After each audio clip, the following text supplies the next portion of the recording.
হ্যাঁ গাইস, আজকে আমি সকাল সকাল আমি আর আমার ভাই দুজনে মিলে দেখো আজকে আমাদের খেতে আসছিলাম, মানে মাঠে আসছিলাম। আরে মাঠে এখন তো হচ্ছে মানে সবাই তিল চাষ করেছে, আর এখন মানে ধরনের ধানও নাকি হয়, মানে সরু ধান আর কি, সরু চালের ভাত যেটা বলা হয়। দেখো চারিদিকে মাঠে ধান আছে সবারই, আর আমরা কেটে নিয়েছিলাম দেখো। আর আজকে সেই ধানগুলো বয়ে নিয়ে যাওয়ার জন্য আসছিলাম। আর আগের দিন রাতে জল হওয়ার জন্য পুরো কাদা হয়ে গেছে, সেই কাদার মধ্যে দিয়ে আমাদেরকে ধান বইতে হচ্ছিলো দেখো। আর হচ্ছে মানে আমার দিদা হচ্ছে একটা বোঝা বোঝ করাচ্ছিল দেখো, নিচে বিচালি দিয়ে তারপর কতকগুলো ধান দিয়ে দেখো বেঁধে দিল। আর তারপরে বোঝাটা যেমন মাথা থেকে না খুলে যায় তার জন্য ভালো করে দিদা বেঁধে দিল। তারপরে আমি চলে গেলাম দিদার কাছে, দিদা আমার মাথায় দুজনে মিলে ধরে আমার মাথায় তুলে দিলাম বোঝাটা বয়ে নিয়ে যাওয়ার জন্য।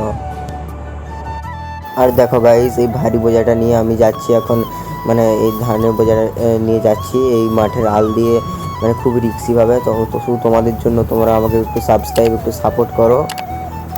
বাড়ি থেকে আসবার সময় একটু ঠেলা গাড়ি নিয়েছিলাম, সেটাই বোঝাই করে বাড়িতে নিয়ে যাচ্ছি ধানগুলো।